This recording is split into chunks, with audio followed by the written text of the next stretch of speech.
At a time of heated political rhetoric, all of our coverage is accumulating for your streaming convenience at marketplace.org. I'm David Brancaccio with our morning report from APM, American Public Media. Amelia Island presents Island Hop Craft Beer Fest, October 5th from noon to 4 p.m. in Central Park. Family fun with local and regional craft beer, wine, and spirit tastings, live music, food trucks, and a Main Street marketplace. Info at ameliaisland.com/islandhop. North Florida TPO, proud sponsor of WJCT's First Coast Connect, bringing to the community innovation in transportation planning, commuter services, clean fuels, and intelligent transportation systems. More at northfloridatpo.com. Baptist Health is a proud supporter of First Coast Connect. Baptist Health, committed to building a healthier community for all of us. More info at 202-4YOU or baptistjacks.com. This is WJCT News 89.9 Jacksonville. Up next, national and local news from NPR and the WJCT News team.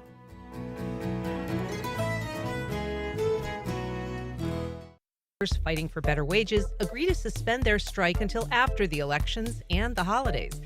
Anti-abortion ads running as public service announcements may be getting a big break from Florida broadcasters. Homeless enforcement begins as a ban on public camping takes effect. A deal between Florida Blue and Baptist Health leaves some patients scrambling for new primary care doctors. And a former lawmaker is convicted in a ghost candidate scheme that stole an election. We'll talk about all that and more with our all-star panel of journalists on this Friday Week in Review.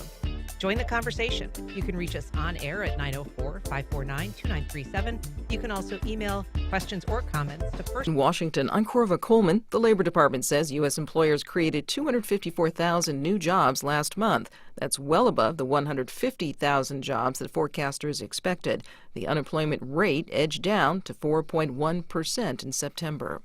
Vice President Kamala Harris is campaigning in Michigan today, where union voters are a key voting bloc. NPR's Franco Ordonez reports Harris's visit comes a day after U.S. dock workers suspended their labor strike. Vice President Kamala Harris will hold events here in Detroit and Flint. The suspended dock workers strike was a relief for Harris and allies.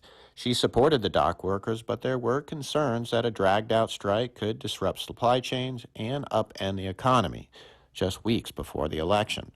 Seeing an opportunity, former President Donald Trump sought to blame the White House for the economic conditions that led to the strike. At a rally in Saginaw, Michigan, Trump claimed that Republicans are now the, quote, party of the American worker. Both Harris and Trump are battling over support of union workers. Unions have traditionally supported Democrats, but Trump has been able to cut into that support. Franco Ordonez, NPR News, Detroit. 3 former Memphis police officers have been acquitted on the harshest federal civil rights charges they faced in the 2023 beating death of motorist Tyree Nichols. But NPR's Debbie Elliott reports they will face prison time for obstructing justice. The mixed verdict from a federal jury in Memphis was welcomed by Tyree Nichols' family and supporters outside the courthouse. Justice for Tyree! Officers brutally beat Nichols after he ran from them during a traffic stop. His father, Rodney Wells, says the conviction is a victory. We're all very, very happy that these guys have been put in jail. This is a long time coming. Yes. And justice for Tyree. Fired Memphis police detectives Tadarius Bean, Demetrius Haley, and Justin Smith will be sentenced on the federal civil rights conviction in January.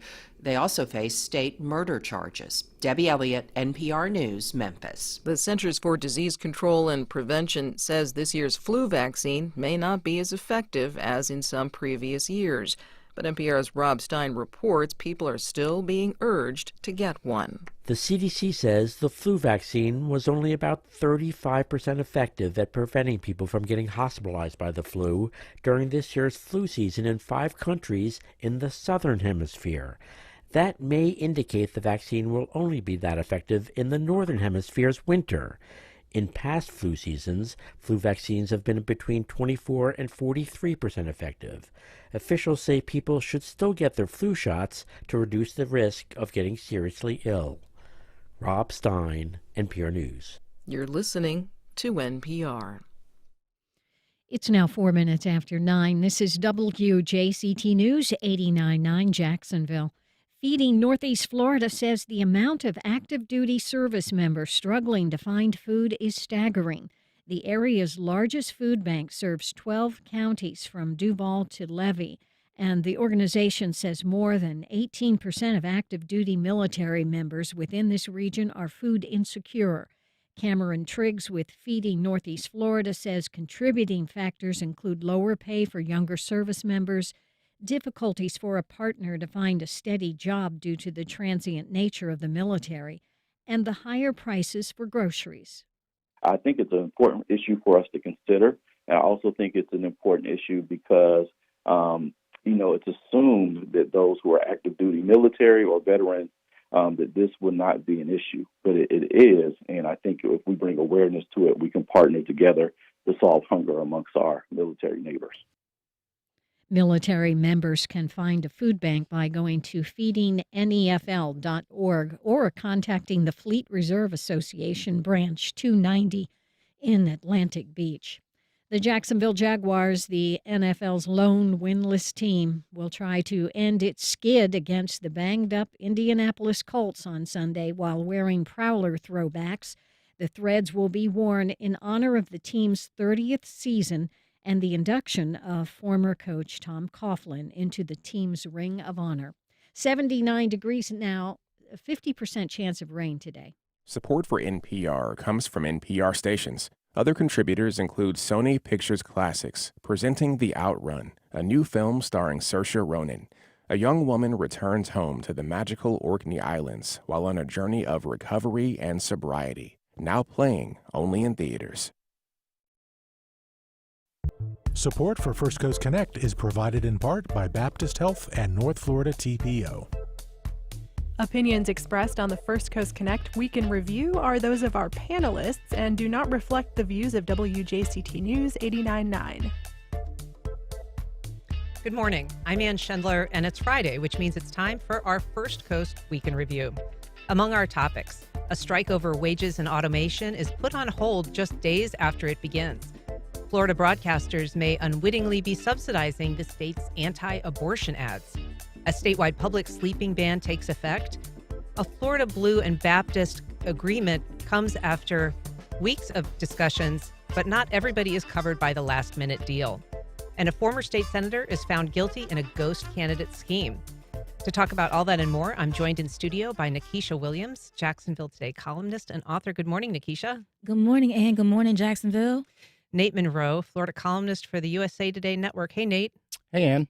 And Renata DiGregorio, reporter at First Coast News. Hey, Renata. Hey, good morning. We're also joined remotely by Hamilton Nolan, labor writer for In These Times and author of The Hammer, Power, Inequality, and the Struggle for the Soul of Labor. Good morning, Hamilton. Welcome. Good morning. Thanks for having me. My pleasure. Let's start with the news. I mean, it's been sort of fast and furious, Hamilton, over the last 12, 24 hours. Remind us what this strike is about and where we are currently.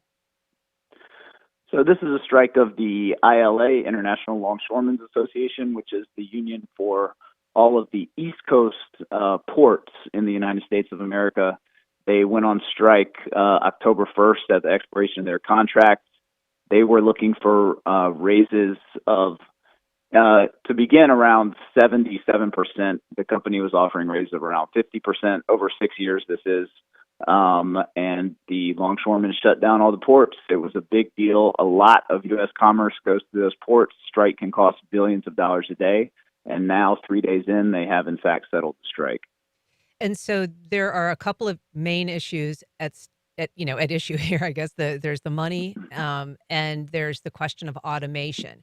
And so the agreement that they've reached, this kind of temporary halt on the strike, deals with money. So remind us about the money part of it, what they have received in terms of an apparent concession, and then what stands out with the automation still.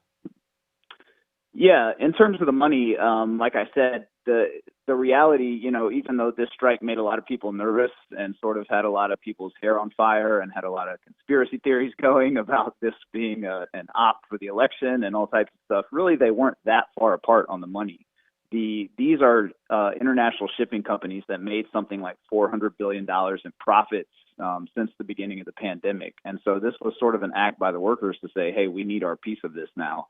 The company started around 50% increase in wages over 6 years, and they've landed at, I think, 62%. So for all the drama that went into it, it was a pretty straightforward negotiation in the sense that they landed in the middle. In terms of automation, that's a knottier issue. There are longshore unions on the East Coast and the West Coast, and they both deal a little bit differently with the question of how they approach the automation of their jobs. The East Coast ILA is more oriented to trying to stop automation in its tracks, and the West Coast tends to be a little more oriented toward trying to make sure they share in the gains of automation. So that's still an outstanding issue for the ILA on the East Coast, and it's one that's going to play out in reality over years and probably decades. Hamilton, you're not from here. You are from here, but you're not living here anymore. I'm curious, this is not an area that we typically think of as striking, but of course our local port joined in this strike. Do you think overall the movement is changing in terms of becoming more amenable to staging a walkout? There haven't been a strike like this in many decades, but it is interesting because since these ports are located in every state, throughout the East Coast, that includes a lot of red states, and even a state like South Carolina, for example, which is the most anti-union state in America, has a very strong longshoremen's union there at the Port of Charleston, and Jacksonville too. Pretty similar situation.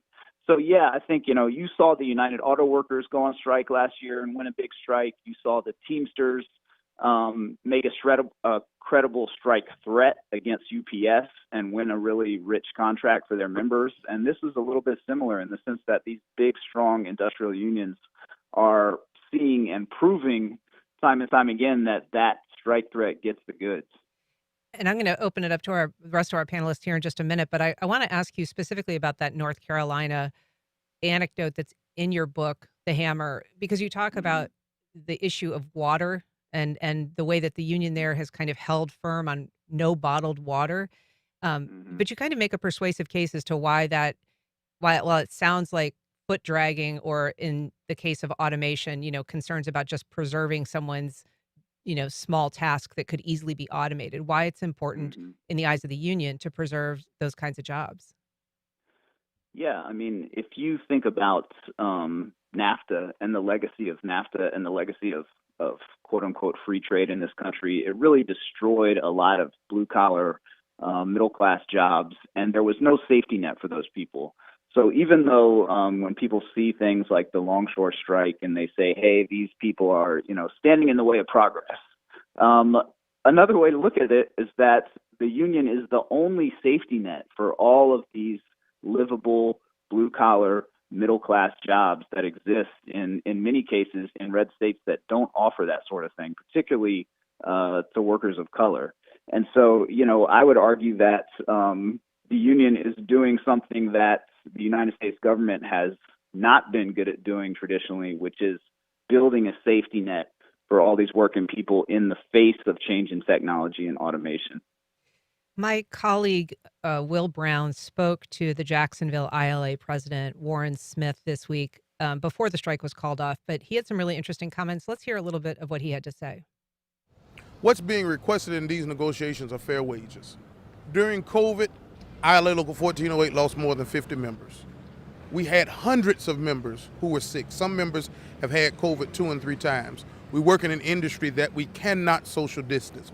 We were frontline essential workers. We did not ask for a raise. We did not ask for hazardous pay. We stayed on the job. We kept getting sick. We kept dying. And now we're saying it's time for you all to treat us fairly. Nikisha, this deal that was reached would raise the wage roughly from $39 an hour to $63 an hour, which many people who work in that industry say is necessary currently to be a wage that you can live on and also, raise a family on. Yeah, let's do that math right fast, okay? So $63 an hour, 8 hours a week, $504. 40 hours a week. You're right. 63 times 40 I mean, I'm no big at, math, but So that's $2,500 per pay period, 52 weeks a year.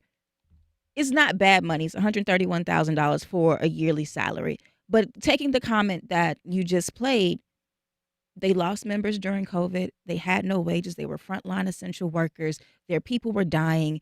And we're facing a reckoning in this country in regards to labor, where we have to decide that we need and we want to protect jobs, as well as embracing technology in talking about the automation. And so everybody is not going to go to college and do a AI or Silicon Valley or a tech or a finance job that allows you to work from home and adjust and use technology in this way. And we still have to acknowledge that frontline workers are more than just doctors and more than just nurses or teachers, but they're also grocery store clerks and longshoremen and people who drive ships and all of those things. And so they deserve to live in the new century as well. They deserve to have all the protections of their labor as well. And businesses need to understand and learn how to be able to integrate both technology while also making sure that their members and their employees are taken care of and are not pushed aside because the world is evolving. Nate, I mean, you've worked some blue collar jobs. I've worked a bunch of them. And I do think that it's a truism that the hardest jobs in America are the worst paying jobs. It just seems that, the more opportunity you have to advance to jobs that are cleaner and more containable and have more, opportunities for health insurance and all of those things. Those jobs are generally not as grueling as the ones that have none of those benefits. Oh yeah, I mean, working in the back of the house in a restaurant is a lot harder than being a columnist. That's for sure. Like, there's no doubt about that.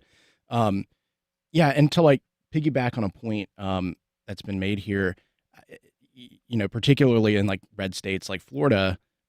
You hear this talking point a lot from Republican politicians about just what Nikisha was saying, that we want to encourage people to get into, the trades, that not everyone should have to go to college to have a living. And the irony is collective bargaining is how a lot of these trades make those jobs livable and make it possible for people to raise families. But that's also the thing that Republican politicians are incredibly hostile toward. And so what are you trying to encourage exactly? You just want people to go into trade so they can have, bad jobs. It's just one of many contradictions of living in a red state. Yeah. If you're just joining us, we're talking about the week's biggest headlines. You can join the conversation at 904-549-2937. You can email firstcoastconnect@wjct.org, or you can reach out on social media. We have a call from Angie in Ponte Vedra. Good morning, Angie. Go ahead. Hey, how are you? Thank you. I just have a question, and it goes to data. Are we comparing our U.S. ports with ports in Europe and Shanghai, like Amsterdam, as far as throughput and as far as automation? Because that's where the heart of this lies. I agree with your guests in that we have to protect our workers, but we also have to take in data from the international ports in comparison, because we're comparing it to U.S., and that leaves us in a bit of a vacuum. You mean in terms of remaining competitive against those other more automated? Yeah. Okay. Hamilton, what are your thoughts on that? Yeah, I mean, it's obviously a global industry, and so I think that some amount of automation is inevitable in that industry, and it's more of a question of how that will be rolled out and how much it will impact the people that work in those ports, But I thought that clip you played from the president there in Jacksonville, he made such a powerful point, because this nation asked millions of people to risk their lives as essential workers throughout the pandemic, and almost none of them got permanent gains for that. And so this is payback time. But yes, it's a global industry. But then again, it's up to the companies to handle that more than the unions. Okay. We've got a call from Rick in the Beaches. Good morning, Rick. Go ahead.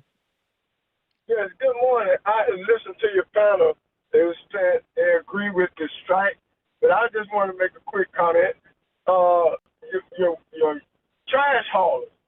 No one talks out for us. We need raises, and we work during the hurricane season. So what about that? You're talking about long haul truckers? He said trash. No, ma'am. Trash. Your trash haulers. Waste Trash management. haulers. Yeah. Gotcha. That is Right. thank you, Rick. Appreciate it. I mean, that is far and away one of the most difficult, dirty jobs, Nate, kind of as we were saying. And it is not necessarily one that pays anywhere near enough to offset the kind of work that it is. Right. And, it's kind of worth pointing out here that the legislature passed a law in this last session that has made public employees unions vulnerable to being decertified. So like the kind of union that would represent a municipal trash hauler. And so once again, I think we all want important jobs like that to be well compensated and to be the kind of thing that you can support a family with. But, when you get to the nitty gritty of it, like collective bargaining is one of the only kind of tools in the toolkit you can use to force reluctant employers to pay their employees right. Yeah, and Renata, is interesting. I mean, there was some discussion about the politics of this, obviously, leading up to the election, how it could hurt one side or benefit another side, and discussion about whether there should be some sort of intervention by the president, to get people back to work. But it's interesting. I mean, there was this very long, drawn-out Hollywood writers' strike recently, and of course, that's not considered the kind of work that anybody's going to force them to go back, but it does take time for them to win those concessions. Yeah, and it seems like the kind of thing too where, as was mentioned a little bit, whenever a certain group strikes, I think other people kind of come out and they're like, hey, well, what about us? We don't really make enough here either. And it's interesting because kind of what do you do about that? And with the economy, kind of people always want to blame that on everything as well. So it's hard to figure out. But it's also interesting how COVID keeps coming up because I feel like during COVID, we were all like, yes, we care about mental health. We acknowledge that we do have families. And it seems kind of like we've forgotten that now, years later. But then it takes you back to where the president during a strike is bringing up, hey, remember this? Remember how we weren't taken care of during this time? And it really shows how much of a reckoning it was for so many people.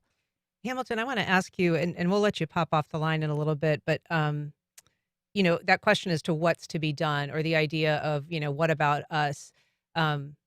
There is a dynamic in this country very often between, people who are making a middle class wage and the people who are making less than them. And as you've pointed out, sometimes less questions about the people who are making, massive amounts of money, and, the share that they take of kind of the overall economy. Yeah. No doubt inequality has been rising in this country for 50 years. And, I would love for whenever people see a strike like this go down and see the workers win, to not say, hey, I'm jealous of them, but to say that could be me. That is a win for all working people. And to your caller who called in and said, I'm a sanitation worker and what about us? He made a great point. And the answer to his question is that he needs a union just like the longshore workers have a union. Because by having a union, you can collectively bargain and you can go on strike and you can get your own fair wage. So I think that the message for this, should not be, hey, we're all crabs in a pot and I have to pull down the next person and I have to get mad if longshore workers are making six figures. It should be, hey, that's great and I need a union of my own. Well, Hamilton, thanks so much for joining us. He's Hamilton Nolan, labor writer for In These Times and author of The Hammer, Power, Inequality, and the Struggle for the Soul of Labor. Thanks for joining us this morning, Hamilton. Thank you, Ann. Appreciate it. And if you're just joining us, we're talking about the week's biggest headlines with our panel of journalists. You can join our conversation at 904-549-2937, or you can email us at firstcoastconnect@wjct.org. You can also reach out and tag us on social media. I want to move on now, Nate, to a topic that you've covered, investigated, and reported on about ads that have been airing. You may have seen them. They're all over television, opposing Amendment 4. Tell us what it was that you started in looking at and what you discovered.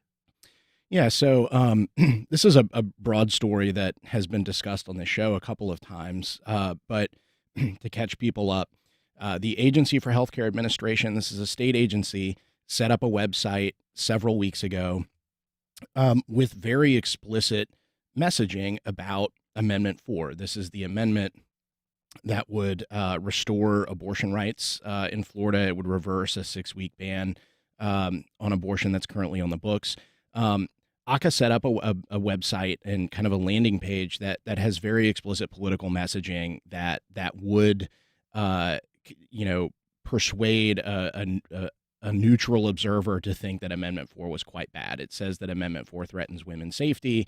It casts aspersions on organizations and people who support Amendment 4. It's just very explicit kind of electioneering messaging. Remarkable to see a state agency engaging in that, to say the least.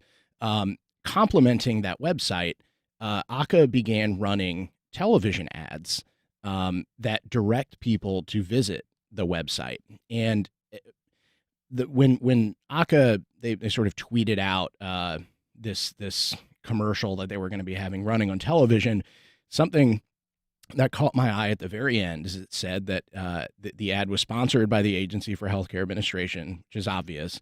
But then it said it was also sponsored by the Florida Association of Broadcasters in this local station. So presumably whatever station you might be seeing it on. And I was just very curious about what that meant. Like, what did it mean for the Broadcasters Association to be sponsoring an ad? And by extension, for a TV station, very likely like a news station, to be sponsoring an ad that is kind of currently the subject of a very active controversy over electioneering with state resources. And so myself and a peer of mine, Jason Garcia, he's an investigative reporter in Central Florida. He has a newsletter called Seeking Rents. He and I have worked before on stories in the past. We both sort of put our heads together and started reporting this out. And what we found first is that, like, nobody wanted to talk about this. The Florida Association of Broadcasters did not want to talk to us about what it meant for them to be sponsoring this ad campaign. People in the industry, people on the association's board did not want to talk about this. And the state would only respond with sort of generic talking points when we would send very specific questions. So we were nonetheless able to piece together that what's going on here is broadcasters in Florida, television stations, donate airtime to the Florida Association of Broadcasters. And what the association can do is take that advertising time and they heavily discount it. They put a 75% discount on the value of this airtime, and they can sell that airtime to the state for the purposes of public education campaigns or, public service announcements, things like, DUI enforcement, how to put baby seats in the car the right way, things that are supposed to be very nonpartisan. That is the vehicle through which the state has been purchasing airtime to run these ads designed to tank Amendment 4. There is another one on Amendment 3, the marijuana decriminalization amendment that is also airing. And so, really what's going on here is the governor, who is openly, vocally opposed to these two amendments, is laundering political messaging through a state agency, and they're using discounted airtime to run those TV ads all around Florida. And so the Florida Broadcasters Association allows the state to run these PSAs, these public service announcements. They do it at a discounted rate, and therefore their name is on this kind of as an underwriter or a sponsor of this ad. Do you think that they were aware that that was what was happening, that this particular PSA was very political and perhaps might lead into this controversy? I don't know because they won't respond to us. It would be difficult for me to imagine that at some point somebody along the way wouldn't have pieced together some very basic stuff and realized what that advertisement was. The television ad on Amendment 4, to be fair, is not quite as explicitly political as the website that it directs viewers to go visit. But it is nonetheless a very odd kind of public education advertisement. It's not at all, again, it's nothing like make sure you wear your seatbelt in the car. It's a very defensive sort of ad about Florida's abortion law. And it frankly mischaracterizes the state's 6-week ban by, frankly, not even mentioning that it has a 6-week ban. It makes it sound like Florida's policies support women and families, and that's a very debatable premise. Nikisha. I'm going to go a step further and say that the ad peddles in misinformation and disinformation, period. It is shameful that the ad is running and has to be run through this program so that we see the governor and the legislature's hand meddling in this election to try to dissuade voters from educating themselves about what Amendment 4 is and what it will do. First of all, there's a 6-week abortion ban in the state of Florida. That means that before a woman might truly know that she's pregnant, unless she's like actively trying and monitoring her cycle, that by the time she wants to make a decision about what to do about that pregnancy, that time may already be too late. Also, by criminalizing abortion after 6 weeks, that puts doctors and hospitals and makes them liable for providing care to a woman who might be in distress. So if they have preeclampsia, if they start bleeding, if they have a miscarriage, if anything goes wrong in that pregnancy, hospitals and doctors may wait to render care. And so we see in the state of Georgia, which just a week ago, a judge halted their 6-week abortion ban after we saw the deaths of Candy Miller and Amber Thurman, 2 African-American women who died because they could not get the care that they needed because of the 6-week abortion ban on the state. This is in addition to the fact that the United States as a whole has a maternal health care crisis, and that it disproportionately impacts Black women, Indigenous women, and other women of color who are now 3 times more likely to die in birth than they are compared to any other woman around the world. Yeah. So there's that. And so now you're trying to tell women that the state of Florida supports you. How? Yeah. And Renata, we should say, I mean, these ads have been running on all the local TV stations, probably yours included. And so, I wouldn't ask you to speak to that, but this is part of a larger controversy, obviously, that's been going on in terms of, the use of state resources for electioneering or for weighing in on a political issue. And it's also the source of a lawsuit that the ACLU has filed specific to the website that was created and whether taxpayers are funding a political message. Yeah, it gets us to some pretty weird area in there because then I know with like TV stations, for instance, there comes you have to have this amount of time of this political person, then you have to have like the same amount, and you have to do it because it has to be fair and that sort of thing. But with this, honestly, it kind of just makes me sad as a journalist because it's like, how many people are going to see the headline and say, oh, corrupt media, like you guys are biased? Like it's just kind of making, you're the one who figured this out, but then in the end, how many people are going to think it's us that are the problem, sort of thing. Yeah. And Nate, you reached out to the Florida Broadcasters Association, and interestingly, you got a response from the Agency for Healthcare Administration, the state agency. Yeah, it was like they were passing our questions on to the state, which was bizarre. And for what it's worth, the state did not answer our questions. I mean, we just the few times we reached out, we would just get talking points in response to, how much did you pay for this? Well, we have regularly educated citizens on issues. It was like that sort of thing. And so if the Broadcasters Association did this unwittingly, I guess you could say after your reporting, they certainly are now aware. It is witting now if they continue to do it. And I think for what it's worth, it looks like in some of the spending ledgers that the state, some like procurement databases, it looks like they're still purchasing discounted airtime to run either Amendment 4 or Amendment 3 advertisements. Most of the association's revenue comes from this this program is a very turgid name, the non-commercial sustaining announcement program, but most of their revenue comes from selling the state this discounted airtime. Yeah. Well, I want to move on to talk about a different subject. But if you're just joining us, I'm with Nate Monroe, Renata DiGregorio, Nikisha Williams. We're talking about the week's biggest headlines. You can join us at 904-549-2937.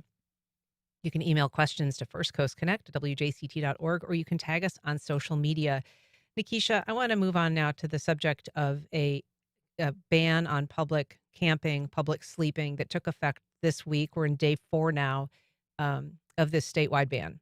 And enforcement, such as it is, or implementation is being managed by the Jacksonville Fire and Rescue Department. They've got a team specifically for this.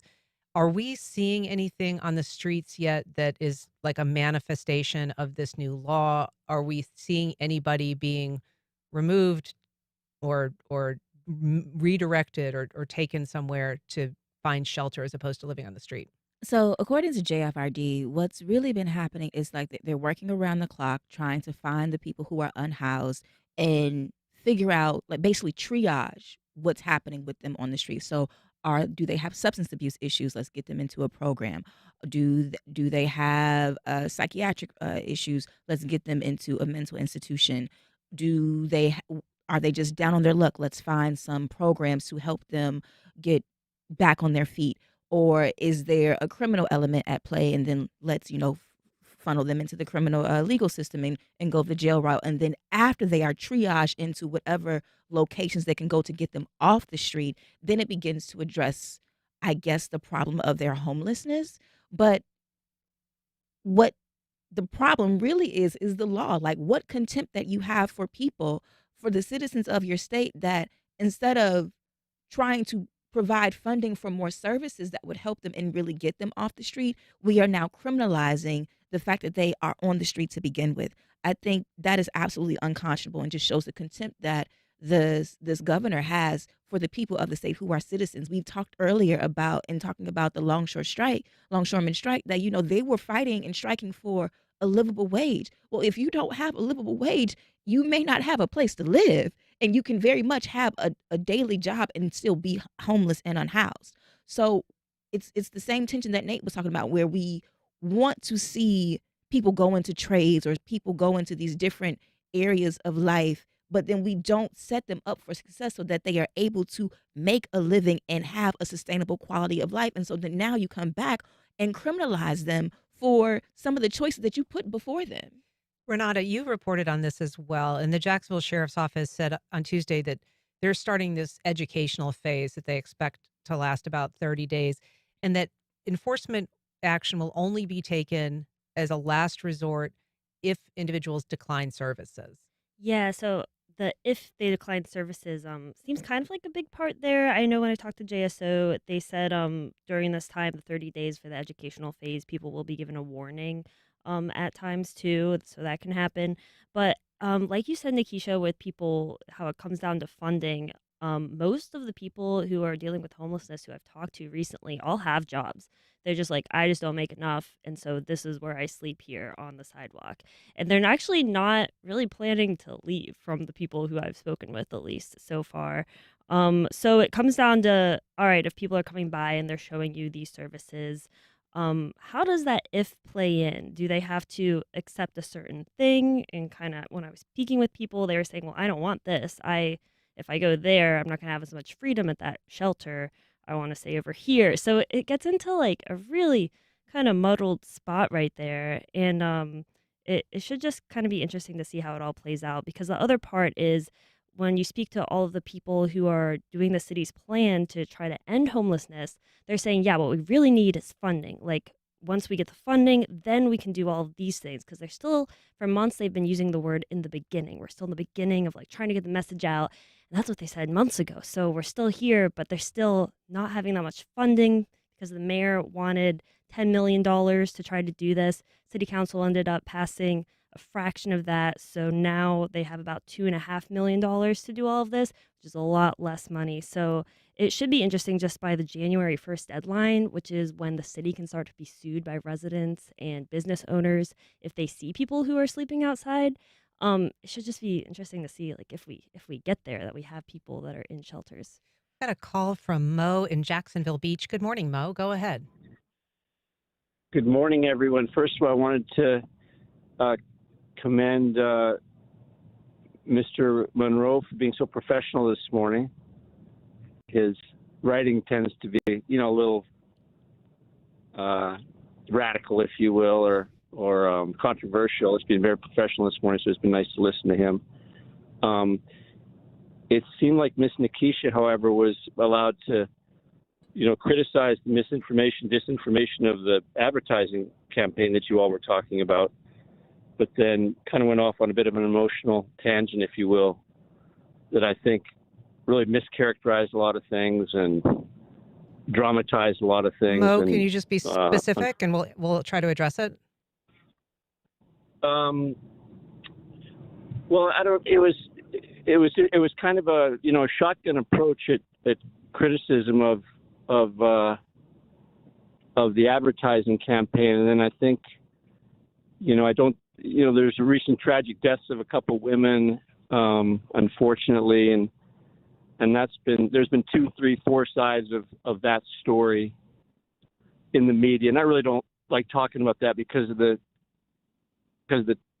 tragedy in and of itself. But I just felt that Nikisha kind of used that as a way to make her point, and I don't think she really characterized it accurately. And Thanks. I think that's Thank you, Mo. unfortunate. Thanks for the feedback. Nate, thank you for being so professional this morning. I think Nate's always a consummate pro. Nikisha, it's obviously an emotional issue, and I think that's part of the reason that it is difficult to talk about. But there has been this reporting recently on these women, as you said, who have died because they were not treated out of concern by their doctors about when they could be treated or if. So here's the thing, and pardon me for my emotions. Women were dying before Florida had a 6-week abortion ban. Women were dying before Roe was overturned. Women have been dying in childbirth or due to adverse pregnancy outcomes for decades. That is why the United States Congress worked to pass the Omnibus bill that was first introduced into the legislature in 2019. We are now 5 years later, and it's finally been passed, and that is to do the work of making sure that women do not die in pregnancy. Women do not die because they have doctors who are not listening to them. And I'm not going to just recount the stories of Amber Thurman and Candy Miller. We can point to celebrities who have almost died in childbirth. Serena Williams, Beyonce, Allison Felix. That's a tennis champion, a mega superstar, and an Olympian.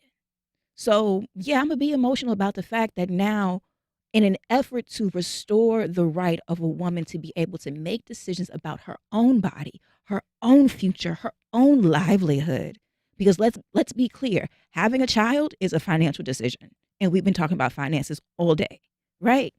So to take that right away and then to use the airtime discount that you are getting from the Florida Association of Broadcasters to try to educate the public, and then to use that time to discredit what has been a safe, legal, medical procedure for more than 50 years is disingenuous and peddling and disinformation. And the fact that women are dying because they are not getting the services that they need when their bodies go into some type of septic shock or when their pregnancies don't last. Because also, let's be clear, miscarriages happen. And you shouldn't be left to die at home or bleed out on the floor or in your car or in the hospital waiting room because the doctor doesn't want to go to prison. And I would just say, according to the CDC, the mortality rate, maternal mortality rate for Black women is 2.6. So, between 2 and 3 times the rate for white women, regardless of income and regardless of education. So, that is, an issue that is separate and apart. But that's also an issue from where abortion. We're looking at the rate for white women just in the United States, but let's take it globally because the United States ranks dead last among all developed nations in the world for maternal health outcomes as well as for infant mortality. So it's not just a Black woman issue. It's not just an issue of minorities and strategically undervalued people. It's a global issue, and it's an issue specifically in this country where the voices and the bodies and the choices and the autonomy of women are not respected. We're going to move on because we've got just a little bit of time left. Renata, you reported this week on the deal that was reached between Florida Blue and Baptist Health. This has been a standoff that threatened to put, maybe 50,000 people without a deal on their health insurance. And so there is a deal, but not everybody's covered by this deal. Yeah, and it's kind of weird the way that it happened because, for forever, I would go to random interviews talking about other people, and people would be like, oh, I also have Florida Blue and Baptist. What's going on with that? So people were really stressing. I talked to a mom before the deal was reached, and she had found out 3 days before that she was going to need to pay $11,000 almost to get her 3-year-old the surgery that she needed. So it was that kind of thing. It ended up working out actually while I was there. She got a call and it ended up being that she was under the continuity of care. But so then it was just hours before the deadline. They finally reached a deal. We didn't have the details of it, but people kind of assumed they were good, right? They were like, all right, there's a deal. Like, we still have our coverage. And then news organizations started getting people reporting problems like, hey, I tried to sign up for this. It wasn't working. What's going on? So we had to ask for more specifics. And then it turns out that if you have Medicare Advantage or you have MyBlue, not everything is covered anymore. And I think it kind of came as a surprise to a lot of people because they were trying to sign up for stuff, and that's when they found out. Yeah, and so what we're hearing about the Medicaid Advantage and the Florida, the MyBlue customers. So that's MyBlue is sort of low income, a cheaper form of health insurance, and Medicare Advantage, obviously seniors. Um, Nate, they've basically been informed that they don't have a primary care physician in network anymore. I mean, that they're basically going to lose their primary care physician and have to find another doctor. They've got until the end of the month. I did not do this is not a story that I've reported out, and so I just kind of as an observer, I mean, we just our healthcare and insurance systems in this country are just utterly broken.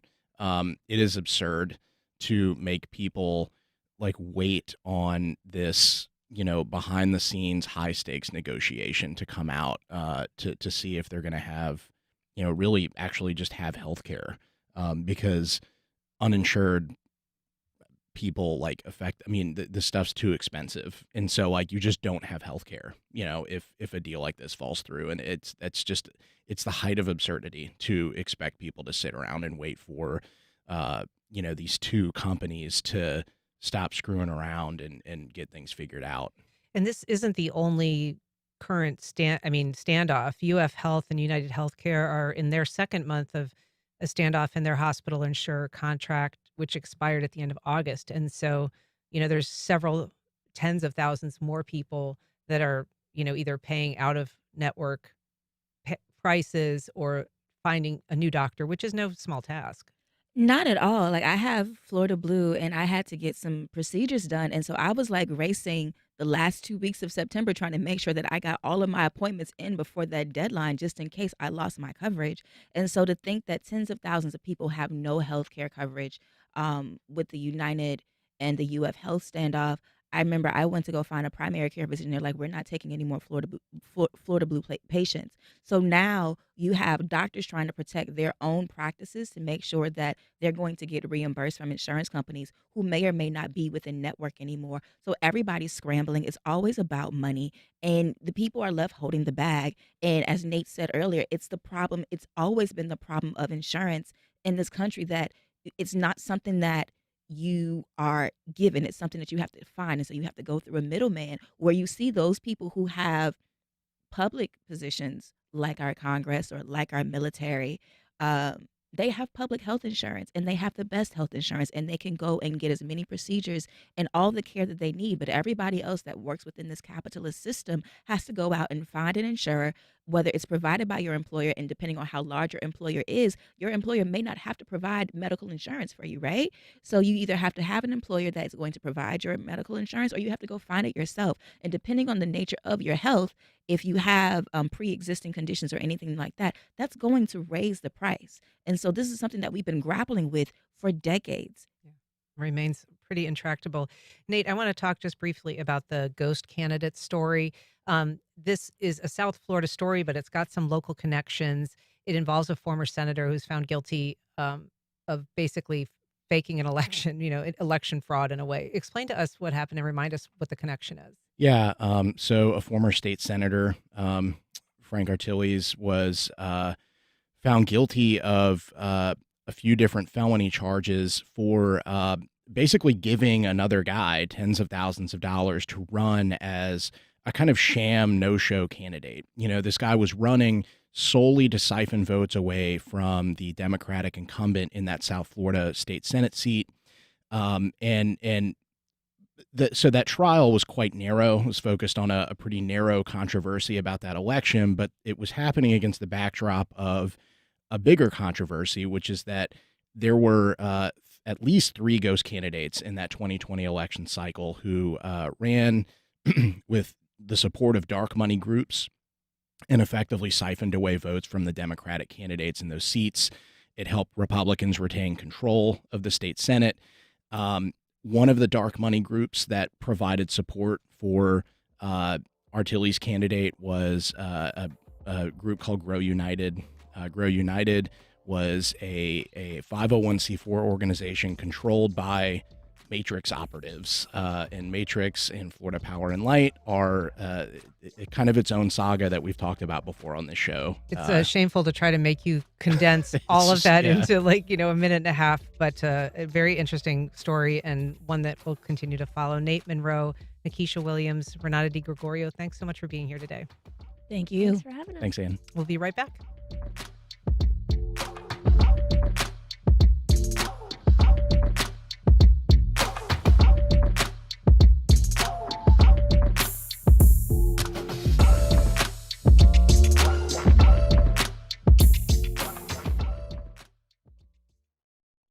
The second annual Messiah Ballet features Handel's Messiah, performed by the St. Augustine Community Chorus and Grace Conservatory's Ballet Company, Saturday, November 16th at the Jacksonville Center for the Performing Arts. More at messiahballet.org.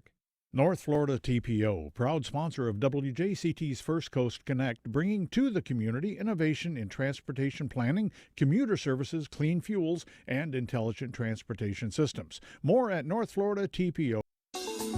On the next Florida Roundup, assessing the damage and recovery from Hurricane Helene. I'm Tom Hudson. Record storm surges along the Gulf Coast, tens of thousands of homes damaged by the winds and water in a storm that was accurately forecasted. It begs the perpetual questions: who pays for the recovery? Should we rebuild? Will the response be any different this time? Email us radio@thefloridaroundup.org. Then join us Friday noon until 1.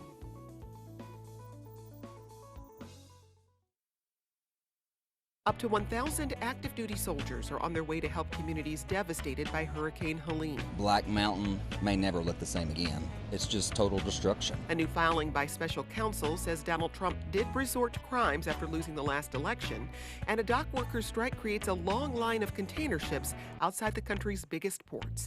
Much more on the Friday News Roundup next time on 1A. Today starting at 10 on WJCT News 89.9.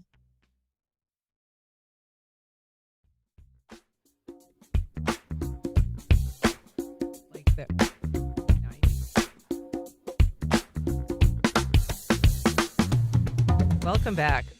Well, we're talking culture, music, fashion, and wine. It's Saturday's Wine Down Festival, and here to tell me about it is DJ Larry Love. Welcome, Larry.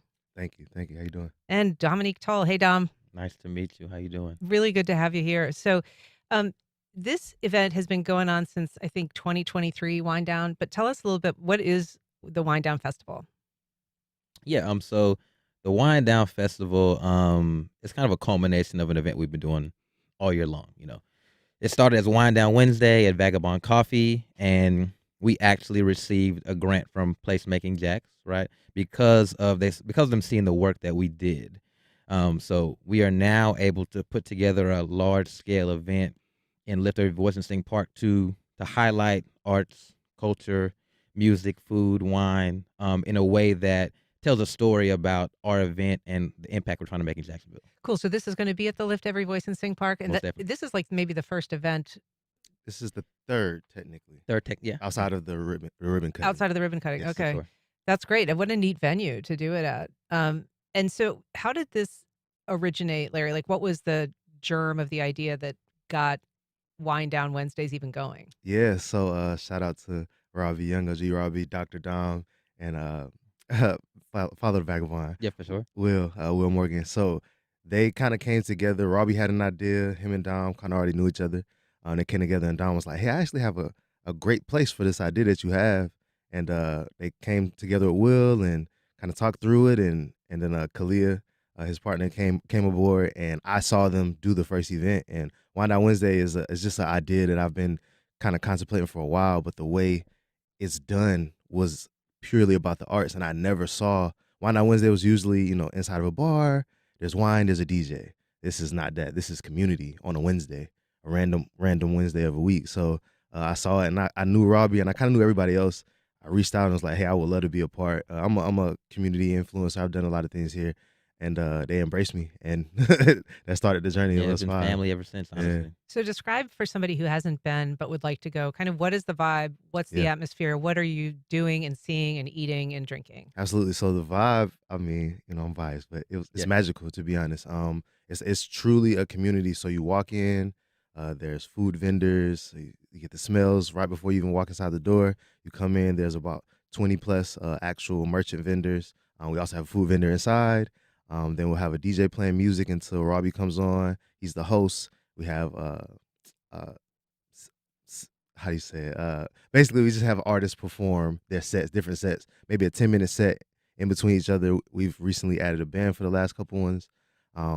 And it's like a big vendor festival essentially that's happening on a Wednesday. Right. Yeah. And we always have a lot of visual artist display work as well. Yes. So like that is About the a art. huge part as well for sure. Yes. And so who like curates it? How do you find the artists, or are they just like friends, associates, people that you've worked with previously? Yeah, I mean, so honestly, we all the 5 of us come together and we just, we work together to create the event. Literally everything that happens at Wind Down comes out of our hearts and souls. I handle the art portion. Yes. Robbie handles the majority of the music, but we all kind of collaborate on that. We just, we're all in the art community. We know all the artists, and we just try to make sure that we go to art shows, go to different events so that we find the talent so that we can display it to the city, right? So we just try to be intentional about that. And am I correct in understanding that kind of a discussion just about where hip hop is and its future and its currency, I guess, Yes, is part of yes. that? Yeah, for sure. I mean, honestly, Robbie was integral in that because he is an MC. Yes. We know what Jacksonville is known for in the hip hop community. It's a lot of violence. So we are very, very intentional about how we display our musical artists, the music that we play, as Larry being the DJ. Like, everything is peaceful. Everything is about good vibes. We don't promote violence because we want people to see that Jacksonville, from a musical standpoint, the hip hop community has a lot of positive things to say, and we can bring people together and create community, because that's the ultimate goal of Wind Down, is to establish that community in Jacksonville and grow it for us. Yeah. And so how is it received? I mean, obviously, Larry, you took to it immediately, Yes. but just is it building? I mean, do people that come feel like they want to come back? Are they return customers, so to speak? We've grown every month since the beginning, every month, and it's really, the community has literally been growing with us. That's what I'm saying. It's an extremely communal event, and it started with us building community together, and the other people kind of coming in and saying, "Okay, this feels familiar." And it's just grown and grown and grown. So it's truly a community event. We can't do this without the people. So But to be clear, this wind down is not on a Wednesday, right? It's No. Saturday, October 5th. Yes. You're breaking the mold. Absolutely, For yes. sure. So the event's at Lift Every Voice Park. It's at noon to 8. Noon Yes. to 8, yes. Wow. All full day, all day. All day. And you can get tickets on Eventbrite. So Larry Love, Dominique Tell, thanks so much for being here. It's really nice to meet you. Nice to meet you as Nice well. to meet you Thanks as for well. having us. Thank you. And that's our program. Thank you so much for listening. We encourage your feedback and suggestions. You can send either to First Coast Connect at wjct.org. And if you missed anything, you can catch our rebroadcast at 8 o'clock tonight, or you can find our entire archive on your favorite podcast platform. Don't forget to listen Saturday at 4 when Dr. Joe Servin discusses the importance of finding joy in challenging times. The executive producer of First Coast Connect is David Luckin. Our producer is Stacey Bennett, and our director is Brady Cora. Our associate producer is Jamie Valet, and our theme music is performed by Club de Belugas.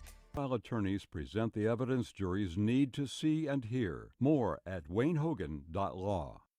Congaree & Pen, dedicated to agriculture and culinary endeavors, offering field-to-fork dining and outdoor experiences on over 300 acres. Sip, dine, explore. Information at congareeandpen.com.